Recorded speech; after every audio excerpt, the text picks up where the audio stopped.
अहिल्यानगर जिल्ह्यातील ताजा घडामोडी बघण्यासाठी आजच रोखोक या वृत्तवाहिनीला सबस्क्राइब करा, लाईक करा आणि शेअर करा। राष्ट्रवादी काँग्रेस पार्टीचे शहर अध्यक्ष सुनील गंगुले यांनी शुक्रवार दिनांक 24 ऑक्टोबर 2025 रोजी कोपरगाव नगर परिषदेच्या आगामी सार्वत्रिक निवडणुकीत नगराध्यक्षपदासाठी उमेदवारीची अपेक्षा प्रसार माध्यमांशी बोलताना व्यक्त केली आहे। ते म्हणाले की मी गेल्या 30 वर्षापासून आमदार आशुतोष काळे आणि त्यांच्या परिवारासोबत कार्यरत आहेत। एकनिष्ठ, प्रामाणिक आणि पक्षनिष्ठ कार्यकर्ता म्हणून मी सदैव आमदार काळेंच्या विकास दृष्टी विचारांशी जोडलेलो आहे। त्यांच्या मार्गदर्शनाखाली शहरातील विविध विकास कामांमध्ये माझाही हातभार लागावा अशी माझी इच्छा आहे।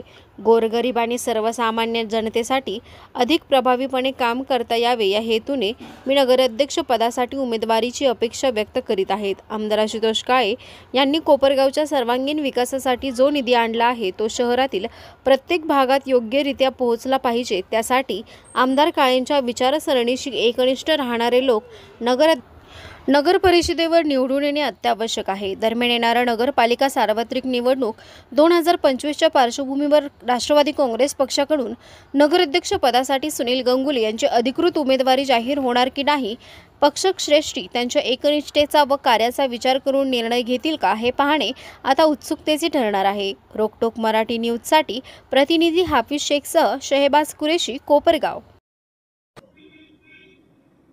नगरपालिकेची निवडणूक येत्या काही दिवसांमध्ये संपन्न होणार आहे। त्यासाठी नगराध्यक्ष पदाचे दावेदारी अनेक जणांकडून होत आहेत। तुमचं पण नाव समोर येत आहे नगराध्यक्ष पदासाठी राष्ट्रवादीच्या गटाकडून, काळे गटाकडून।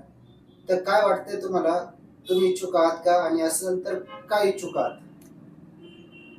ज्या दिवशी ओबीसीचं रिझर्वेशन पडलं कोपरगाव शहरामध्ये पुरुष, त्यानंतर मी इच्छा व्यक्त केली पार्टी फादरकडं, आमदार आशुतोष दादांकडं, की या कोपरगाव शहरामध्ये निवडणूक आल्यानंतर सर्वच नेते रोडवर येत असतात, पण मी एक 24 तास सर्वांना उपलब्ध राहणारा आणि तळागाळातील लोकांना बरोबर घेऊन चालणारा कार्यकर्ता आहे।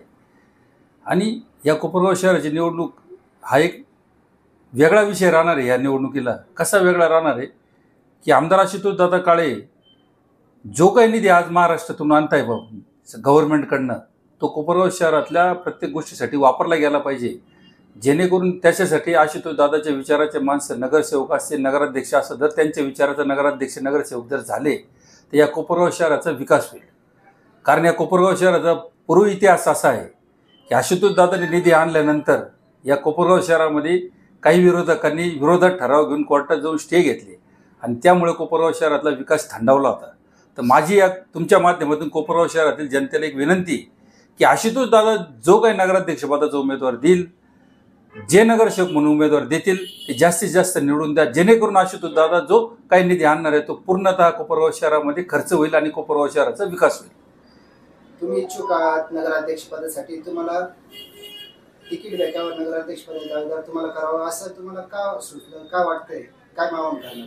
मी गेल्यावर 30 वर्षापासून मी काळे परिवाराचं काम करतो, एकनिष्ठ कार्यकर्ता आहे आणि मला असं वाटतं की आशुतोष दादांच्या माध्यमातून या कोपरगाव शहरातील तळागाळातील लोकांचं जे काही काम होणार आहे त्याच्यामध्ये माझाही हातभार लागावा आणि गोरगरिबांसाठी, लोकांसाठी चांगलं काम करावं आणि जेणेकरून कोपरगाव शहराचा विकास होईल आणि त्याच्यासाठी माझं त्याच्यामध्ये योगदान असावं म्हणून मी त्या गोष्टीसाठी मागणी केली आहे। तुम्ही काही काळ नगरपालिका सभागृहात माझे नगरसेवक म्हणून देखील काम केलंय, काय सांगणार आपण त्यावेळेचा अनुभव आहे आपला?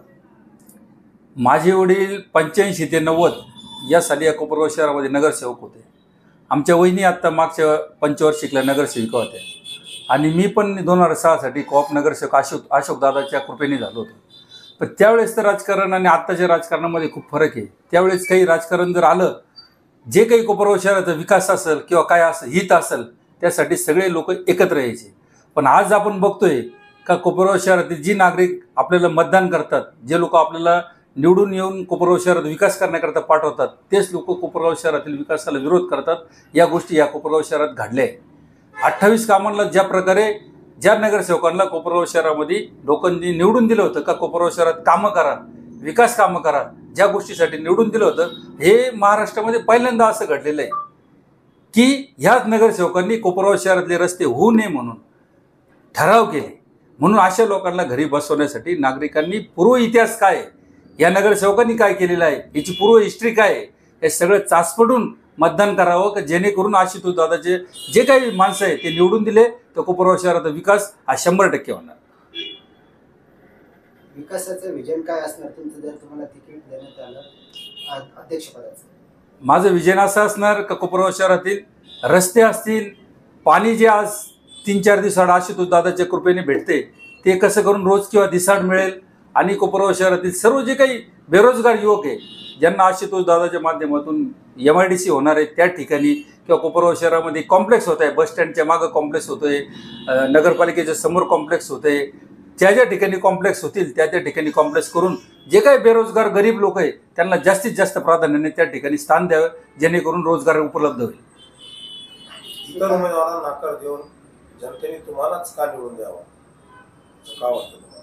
कारण मी ज्या काही आता कोपरगाव शहरातील गोरगरीब लोकांसाठी किंवा काय असेल रोडवर 24 तास उपलब्ध होणारा माणूस आहे.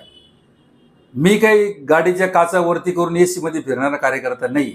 सर्वसामान्यांसाठी पळणारा, सर्व धर्मांना एकत्र घेऊन चालणारा आणि सर्वांसाठी 24 तास उपलब्ध असणारा कार्यकर्ता मी आहे. म्हणून ही उमेदवारी जर मला भेटली तर सर्वसामान्यांना, सर्व कोपरगाव शहराला न्याय देईल असं मला 100% वाटतं.